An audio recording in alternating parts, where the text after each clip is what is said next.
Delhi NCR की air security को मिलेगा स्वदेशी कवच। तैनात होगा multi layered integrated air defence system. एक बड़ी घटनाक्रम में भारत राष्ट्रीय राजधानी क्षेत्र एनसीआर को मिसाइलों, ड्रोन और तेज रफ्तार वाले विमानों जैसे दुश्मन के हवाई खतरों से बचाने के लिए स्वदेशी इंटीग्रेटेड एयर डिफेंस सिस्टम तैनात करने की दिशा में आगे बढ़ रहा है।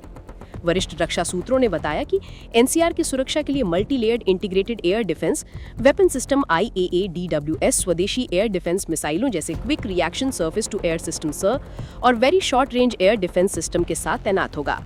IAADWS पर एनसीआर में महत्वपूर्ण प्रतिष्ठानों की सुरक्षा की जिम्मेदारी होगी और यह भारतीय वायुसेना के अधीन होगा। DRDO करेगा प्रोडक्शन एजेंसियों के साथ काम। रक्षा अनुसंधान एवं विकास संगठन DRDO इस परियोजना पर प्रोडक्शन एजेंसियों के साथ काम करेंगे जो नेटवर्किंग और कमांड कंट्रोल पर काम करेंगी।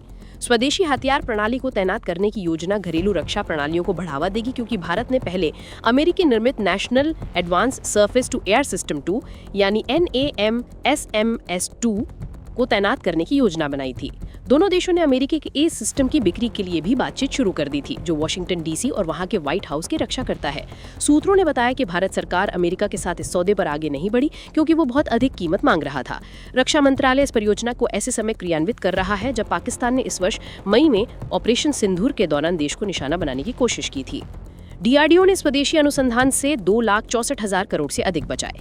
वहीं संसद की एक समिति ने कहा है कि DRDO ने पिछले 5 वर्षों में अपने स्वदेशी अनुसंधान के कारण 2,64,156 करोड़ रुपए की राशि बचाने में सफलता प्राप्त की है। रक्षा मामलों से संबंधित संसदीय स्थायी समिति ने मंगलवार को संसद में प्रस्तुत रिपोर्ट में कहा है कि पिछले वर्ष और इस वर्ष DRDO ने अगली पीढ़ी की हाइपरसोनिक तकनीकों और मिसाइलों के विकास में महत्वपूर्ण उपलब्धियां हासिल की हैं। समिति ने DRDO के विभिन्न उपलब्धियों के लिए बधाई दी।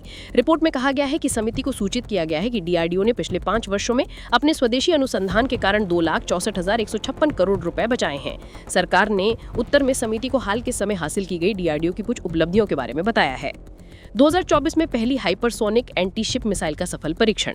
समिति को बताया गया कि लंबी दूरी की पहली हाइपरसोनिक एंटीशिप मिसाइल का नवंबर 2024 में सफल परीक्षण किया गया था। मार्च 2024 में DRDO ने अग्नि बैलिस्टिक मिसाइल का उपयोग करते हुए अपने पहले multiple independently targetable re entry vehicle यानी कि MIRV टेक्निक का सफल परीक्षण किया। ये टेक्निक एक ही मिसाइल को विभिन्न लक्ष्यों पर कई वॉर हेड ले जाने और तैनात करने में सक्षम बनाती है। इसके अलावा बेक द कम दूरी की वायु रक्षा प्रणाली VSHORADS को स्वदेशी रूप से विकसित किया गया है और इसका सफलतापूर्वक उड़ान परीक्षण किया गया है। इसके अलावा man portable anti tank guided missile ने भारतीय सेना के प्रोविजनल स्टाफ क्वालिटेटिव रिक्वायरमेंट्स मान्यता परीक्षण पूरे किए हैं। इस खबर में इतना ही। अपडेट्स के लिए देखते रहें one India Hindi. Subscribe to One India and never miss an update. Download the One India app now.